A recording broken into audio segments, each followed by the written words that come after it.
YouTube, what is going on, and welcome to a new series on my channel called Imagine. This is a series based off a series called What If from Mike Korzemba. He has some fantastic videos, starting off with what if Kevin Durant got drafted by the Portland Trail Blazers, and also what if Steph Curry got drafted by the New York Knicks. So I'm going to be doing something a little bit different than he does.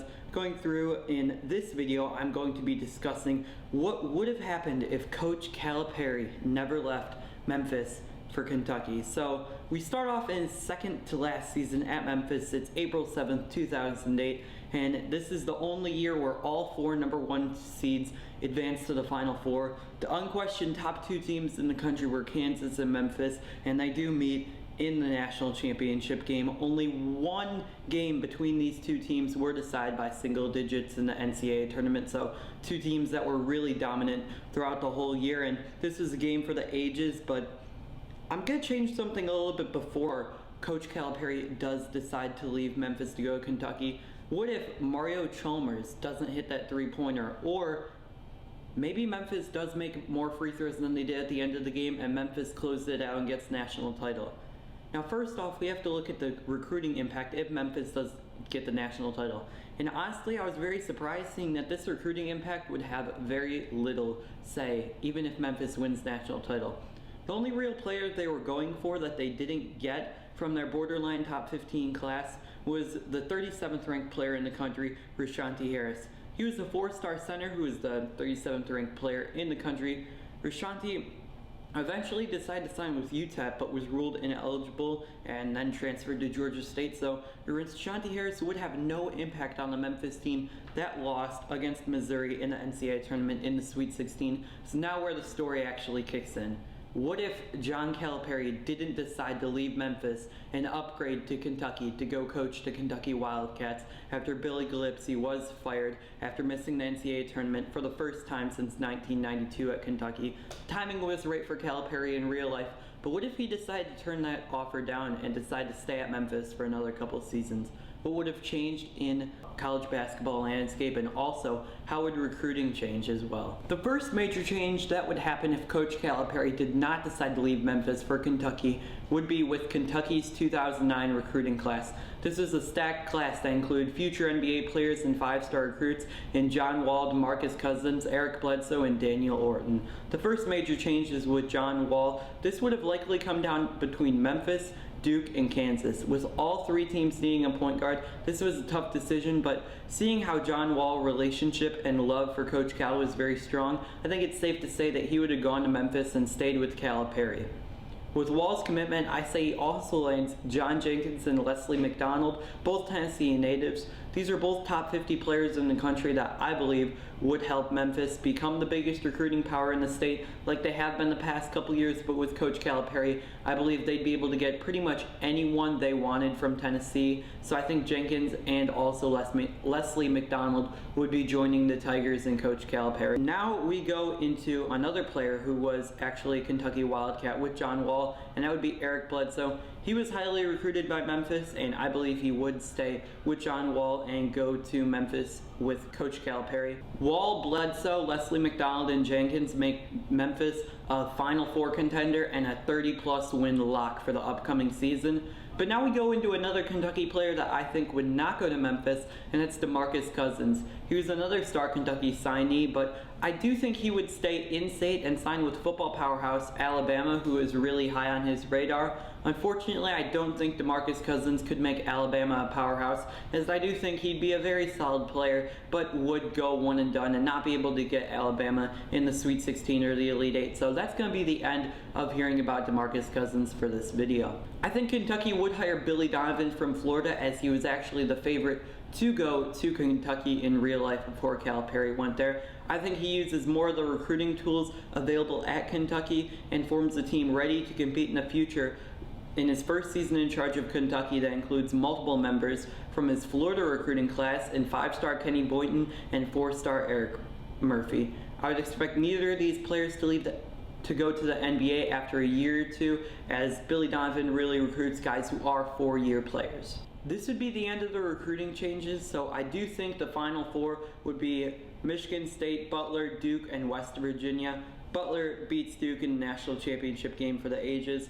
I would expect Memphis to do what Kentucky did, receiving a number 1 seed, but falling short against West Virginia in the Elite Eight. This continues Coach Calipari's strong resume and could give him an option to leave Memphis, but unfortunately for him, there were no jobs that were actually open that would have been an upgrade over Memphis, so he does decide to stay with Memphis for the upcoming season. Now we go into the 2010 offseason, and we start off with Kentucky and the recruiting changes, the team we are mainly talking about in this video, along with Memphis and Coach Calipari.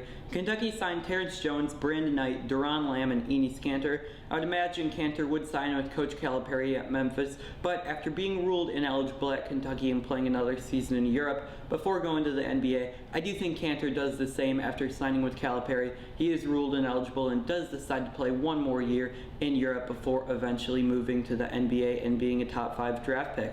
Terrence Jones would stay out west, being a native from Oregon, and I think he remains in Pac-12 country, signing with UCLA, a team that lost in the round of 32 to Florida the previous season. Brandon Knight would remain with Coach Calipari and go to Memphis, being another reliable point guard for John Calipari. Duron Lamb would remain up north and join UConn, being in the same class as Shabazz Napier and Jeremy Lamb. The Huskies have one of the best backcourts in college basketball, and also Kemba Walker is another experienced player, so they're definitely going to be a national championship contender. Florida would lose Casey Prather and Patrick Young to Kentucky, as I do think Billy Donovan does sign them. They do keep a couple of in-state players, but Florida is definitely not the same team without Billy Donovan. I do think they struggled to consistently make the NCAA tournament after losing their head coach. Memphis would land Will Barton and Joe Jackson just like they did in real life, and also they would get Kentucky signees, like I said before, Brandon Knight, and also Ryan Harrow as guards coming in. Now we go into the 2011 NCAA tournament. UConn, Butler, VCU, and Memphis all make the Final Four. With the help of Lamb, UConn still advances to the Final Four. Memphis replaces Pittsburgh as the number 1 seed. VCU still advances to the Final Four as their bracket was not affected.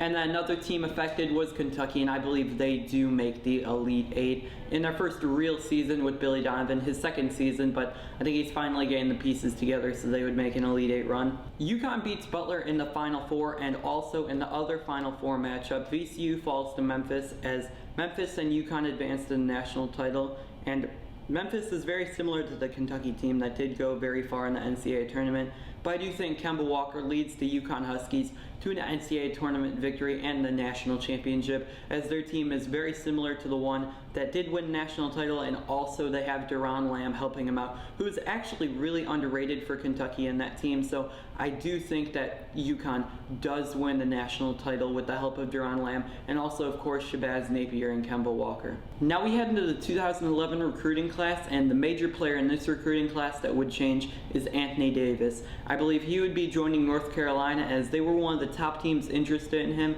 and I don't think he goes to Memphis, and I think he joins fellow 5-stars James Michael McAdoo and PJ Hairston in his freshman class, making UNC a national title contender. The next change would be with Michael Kidd-Gilchrist staying with Coach Calipari and going to Memphis. Michael Kidd-Gilchrist would be their starting power forward, as the team was already loaded with a ton of guards. I think he does help their depth at the power forward position. Another 5-star recruit that would come to Memphis would be Jarnell Stokes, as he was disappointing at his time in Tennessee, but I think he could be a contributor down low in the post for Coach Calipari in Memphis, helping out and being just a solid guy off the bench, providing energy as a 5-star recruit. Kentucky also did sign Kyle Wiltshire, but I do not think they signed him here with Billy Donovan. I think he goes straight to Gonzaga, a team that was recruiting him, and he did transfer to them in real life, so he kind of advances that process. I think Marcus Teague would join a talented Louisville team that has many talented guards like Wayne Blackshear and Shane Bohannon, improving the depth at point guard for the Cardinals and also making them a better overall team, as Marcus Teague was another really underrated player for Kentucky. Kentucky would sign Bradley Beal, as the Missouri native did have a very good relationship with Billy Donovan, and I do think that with Patrick Young, Casey Prather, and others coming back, Kentucky could be a national title contender. Quincy Miller sees UNC being helped by Anthony Davis going there, so I do think he does decide to stay in-state and join Duke, really improving that rivalry. Duke is only kind of helped by this, as Quincy Miller was not the best player during his time in college, but I do think he's another contributor off the bench that can help. In the 2012 NCAA tournament, Florida is much worse, so they do not go as far as they did in 2012, making the Elite Eight and losing to Louisville. In this situation, Florida makes the Sweet 16 and falls to UConn. Speaking of the UConn, they are helped by Deron Lamb and make it to the Elite Eight. Joining them in the Elite Eight is Louisville, Kentucky, Memphis, North Carolina, Duke, Ohio State, and Kansas. In the Elite Eight, UConn gets shut down by North Carolina, who's making a better run with Anthony Davis. Louisville beats UConn as the sophomore guards for UConn cannot step up in the big moment. Kentucky handles Ohio State as Jared Sullinger gets shut down by Patrick Young and the rest of a very experienced Kentucky team. Memphis takes on Kansas and Michael Kidd-Gilchrist shuts down Thomas Robinson to set up a Final Four of Memphis with Michael Kidd-Gilchrist, John Jenkins, Will Barton, and others. North Carolina has a stacked front line with Tyler Zeller, James Michael McAdoo, Anthony Davis, and John Henson. Louisville is very similar, led by Russ Smith, Peyton Siva, and freshman Wayne Blackshear, Chase Bohannon, and also Kentucky player in real life, Marcus Teague. The final Four team is going to be Kentucky, who is led by Bradley Beal, Patrick Young, and Casey Prather. Kentucky gets overmatched down low by North Carolina as Anthony Davis looks poised to lead his team to a national title, while in the other matchup, Memphis proves too much for Louisville in a game dominated by talented guards on both sides. This sets up a classic matchup of guards versus bigs. In the game, Memphis would try to go small and really set the tone from the outside, with their starting lineup being Will Barton, Joe Jackson, John Jenkins, and MKG at the 1 through 4 spots, so really small. However, I do think the size down low for North Carolina would be the difference. Guys like Anthony Davis, Tyler Zeller, John Henson, James Michael McAdoo, and others would give the Tigers fits down low, and I do think that North Carolina would win the national title with Anthony Davis in this scenario. After falling short for the national title once again at Memphis, I believe Coach Calipari does join one of the most storied programs in history, replacing Ben Howland taking over UCLA. Ben Howland was fired the year after this change is happening, but I do think that with the many other changes and UCLA not being as deep as they once were, and also with guys like Terrence Jones not living up to expectations, I do think that UCLA would fire Ben Howland a year earlier than they did in real life, and Coach Calipari jumps on that opportunity, leaving Memphis and joining the Bruins. Once again, we head into recruiting season and lots has changed. Pretty much everyone notable from Memphis is bolted for the NBA. Kentucky is building up a program with Billy Donovan, taking pieces from Florida like Bradley Beal, Patrick Young, and Casey Prather, and they are all back for another national title run. UCLA is ready to contend for a national title with John Calipari in a very talented recruiting class, which we will discuss later. North Carolina is in a bit of a transition year, losing basically everyone from their starting lineup. Now I have to figure out all the changes that we are going to be making for the 2012 recruiting class. This was one of the most disappointing recruiting classes in history, as probably the best NBA player from the top 25 in this class is Marcus Smart. So that just shows how disappointing this class was. It was also very disappointing in college. So we start off like we usually do. Where to go with everyone in Kentucky's recruiting class. Willie Cauley-Stein would most likely stay in state and join Kansas along with Perry Ellis and give the Jayhawks a solid front line for years to come. I think Archie Goodwin would also stay in state and join Arkansas, a team that was very high on him. Alex Boythorst would probably join Kentucky, as he was recruited very heavily by Billy Donovan and was one of the most important parts to Kentucky's team. I think he really liked the school at Kentucky, as he's been staying there for I believe 4 years, and also he was recruited by Billy Donovan, so I do think he does go to Kentucky. Nerlens Noel would probably stay with Coach Calipari and join UCLA, who also signed Shabazz Muhammad, Kyle Anderson, and Tony Parker. These three and Noel will make UCLA a national title contender in the upcoming seasons, but they still do look a year away from actual contention. The national champions from the previous year would not gain any changes in recruiting, as basically any player UNC wanted, they really got and offered. So basically UNC is the same team as they were in real life. So in March Madness, things remain the same. The Final Four of Louisville, Wichita State, Michigan, and Syracuse is basically changed, but Louisville is joined by in-state rival Kentucky, replacing Syracuse. Billy Donovan makes his second straight Final Four in charge of Kentucky. Coach Cal does struggle with UCLA, losing in the round of 32 as a 4 seed. Some other teams that experienced disappointing tournament runs were UConn and North Carolina. an experienced Michigan team does take down an as experienced Kentucky team, setting up a very similar national title game between Michigan and Louisville. And Louisville is the exact same team, but they added Marcus Teague in his final season, so I do think Louisville would win just like they did in real life. So a very similar tournament this year, but trust me, more changes are on the horizon. The recruiting class of 2013 was much better than 2012, and with Coach Calipari out west, we really have to figure out what recruiting changes he is going to have. The first change he's going to have is land Aaron Gordon, and I think he keeps him in-state in Calipari and brings him to UCLA. I believe the Harrison twins would also go to UCLA, staying with Coach Calipari, so they have a really solid guard and forward duo in this class, so I believe they are going to be a national title contender. I do think he also lands Zach Levine and Isaac Hamilton, but does not get Bryce Alford, who will stay with his dad playing at New Mexico. I think he also gets Marcus Lee, a California native who did sign with Kentucky, to go to UCLA. So Coach Cal is really bringing a lot of players in for this recruiting class, and this could be a very solid team in the next season. Now we go into a former Kentucky player that was Julius Randle. This came down to UCLA and Kentucky, but since Billy Donovan did try to recruit him while he was at Florida, I do think that Julius Randle does join Billy Donovan and remain at Kentucky like he did in real life, and joins Billy Donovan and Kentucky. I believe Dakari Johnson, another Kentucky recruit, would stay close to home, joining Syracuse, a team that made the Elite Eight in the previous season and was recruiting him. I think James Young would join Kansas, and that is a stacked class with Andrew Wiggins, Joel Embiid, Frank Mason, and Wayne Selden. These 5 stud freshmen join a team that already has Perry Ellis and Willie Cauley-Stein. Now we head into the 2013 NCAA tournament, and the Elite Eight is one of the best of all time. Kansas, the #1 overall seed, takes on Dayton, UConn takes on Michigan State, Wisconsin takes on Kentucky, and UCLA takes on Michigan. In the Elite Eight, Andrew Wiggins, Joel Embiid, and Perry Ellis outmatched Dayton, and their quest for a Final Four falls 1 game short, just like it did in real life. UConn does what they did in real life, beating Michigan State behind great guard play from Shabazz Napier, Ryan Boatwright, and Deron Lamb, setting up a great Final Four matchup. In the other Elite Eight games, Kentucky beats Wisconsin in an all-time great game, with Patrick Young, Casey Prather, and Alex Poitras hungry for a national title. UCLA continues to do what they have done all year, find a stacked freshman and sophomore class. The young team does have some lapses in concentration, but overall are too talented for most teams to beat them, so I do think they do advance to the Final Four. Now in the Final Four, Kansas takes down UConn as the Huskies cannot contend down low with the talented Jayhawks, big men of Joel Embiid, Perry Ellis, and also Willie Cauley-Stein.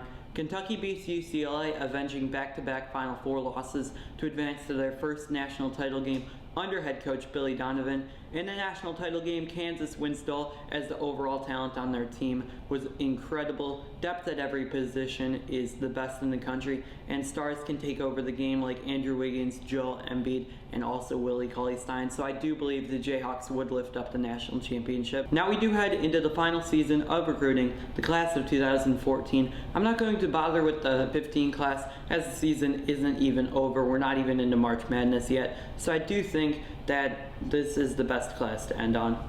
I think Coach Calipari would land Stanley Johnson and keep him out west and join UCLA. I also think Trey Lyles would come to UCLA as he was committed very early to Coach Calipari in Kentucky and was really only recruited by Louisville besides Kentucky. Coach Billy Donovan does have to rebuild his team as many seniors graduate, and also Alex Poitras left to go to the NBA draft early. To do this, he does sign Kentucky signees in real life, Karl Anthony Towns and Devin Booker, who were also recruited by Donovan in real life. D'Angelo Russell also joins them at Big Blue Nation, being from Kentucky and also wanting to go to a bigger school than Ohio State that's able to compete for a national championship.